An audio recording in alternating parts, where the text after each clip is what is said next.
Good morning. I'll now be discussing this part 2 of my talk on retina, wherein I'll be discussing on the retinal neurochemistry.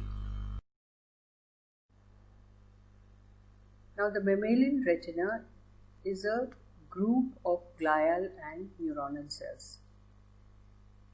These cells are able to convert and encode the light energy and convert it to electrical impulses, and this in turn will begin the visual process. There are 5 types of neurons in the retina. They include the photoreceptors, the bipolar cells, the ganglion cells, the horizontal cells, and the amacrine cells. The cell bodies and processes are stacked in 5 alternating layers. The cell bodies include the inner nuclear, the outer nuclear, and the ganglion cell layer, and the processes and synaptic contacts are the inner plexiform and the outer plexiform layers. How does this information transfer occur? Information transmission is between the retinal neurons, and this can occur either by the ion channel activity at the gap junctions or through the neurotransmitters. As you can see in this very simple diagram, you find that the photoreceptor cells, when light strikes on it, then I've already told you the process of phototransduction, and the message is then transmitted to the bipolar cells, and then it is transmitted from the bipolar cells to the ganglion cells and finally sent to the brain. The other mode is through neurotransmitters, which are of 2 types. Neurotransmitters can be of 2 types. They could be the excitatory neurotransmitters and the inhibitory neurotransmitters. The major excitatory neurotransmitter is glutamate. It mediates communication between the photoreceptors, the bipolar cells, and the ganglion cells. It operates via the vertical pathway through the retina. And the rods and cones are able to use this excitatory amino acid glutamate to transmit signals to the next order of neuron in the chain. So the photoreceptors transmits their message through the glutamate pathway, that is through the vertical pathway, to the bipolar cells and then finally to the ganglion cells, which then transmits it to the nerve cells, and the nerve impulse then goes on to the brain. The other neurotransmitters include acetylcholine. This is one of the classical neurotransmitters. It's a fast excitatory neurotransmitter. It belongs to the peripheral neurosystem, also located in the amacrine cells of the retina, and it helps in functioning of the bipolar cells. Serotonin, the next neurotransmitter seen in amacrine cells. Adenosine, a neurotransmitter or a neuromodulator seen in mammalian retina. Dopamine, one of the first neurotransmitters which were identified in the retina. It is seen mainly in the amacrine cells and also in the inner plexiform layer. Now, apart from the excitatory neurotransmitters, we have the inhibitory neurotransmitters. The classical inhibitory neurotransmitters include gamma aminobutyric acid, which is GABA, and glycine. They are present in the inner retina. GABA occurs in the amacrine cells and the horizontal cells, whereas glycine is localized in the amacrine and on bipolar cells.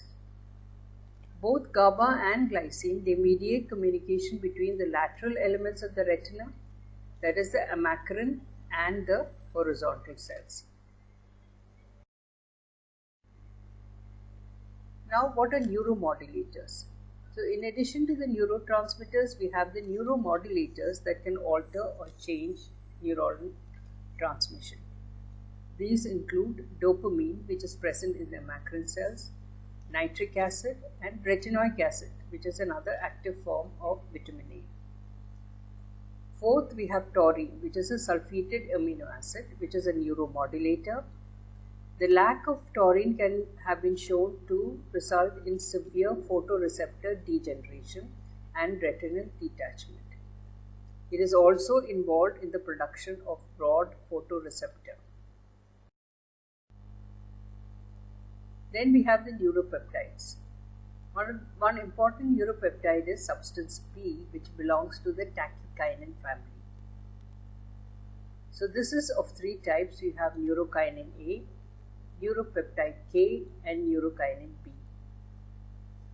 They are believed to be neurotransmitters or neuromodulators which are present in the amacrine cells. Other neuropeptides include somatostatin, corticotropin releasing factor, and vasoactive intestinal peptide.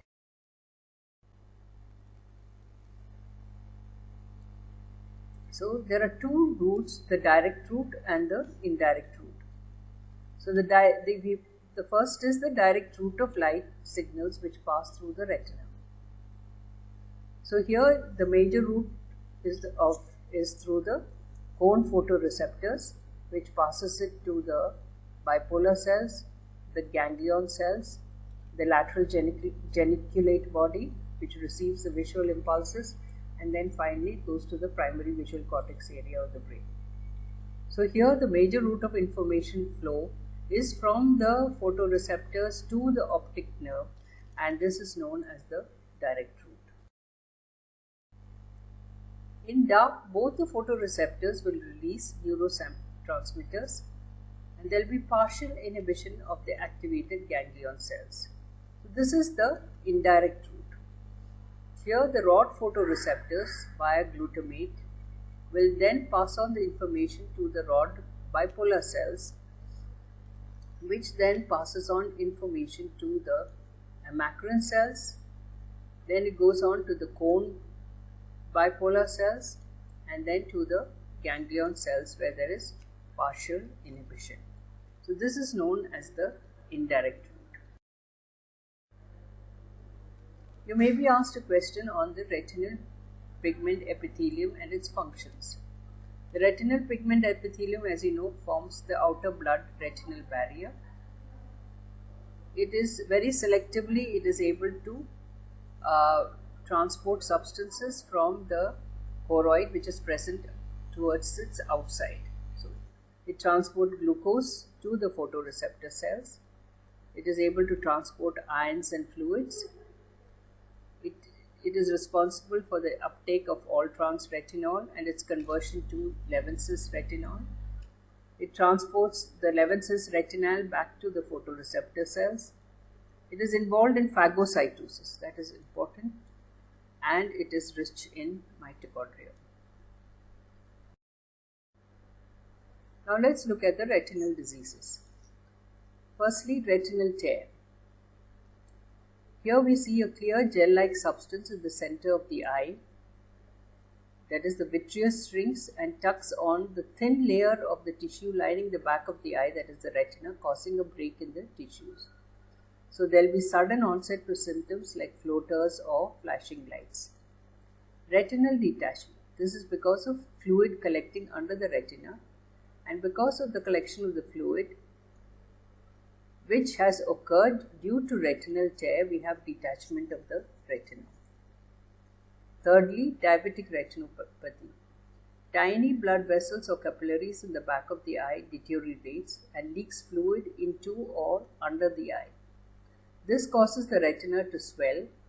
It can blur and distort vision. New abnormal capillaries may develop which may break or bleed and worsen the vision. Now, photoreceptor degeneration can be seen in a number of diseases. Like 1, retinitis pigmentosa, we have degeneration of both rods and cones. Diabetic retinopathy can also lead to photoreceptor degeneration, macular degeneration, and finally retinoblastoma. This is related to cone cells. It's a rare cancer of the retina due to the mutation of the retinoblastoma gene RB1. Questions that may be asked in this portion is a neurotransmitter which has been identified in the retina. You may be asked the name and function of neurotransmitters. You can be asked on the retina as such, You can be asked what are neuropeptides. You can be asked on GABA, and you can be asked on the whole of retinal neurochemistry, which involves this whole lecture.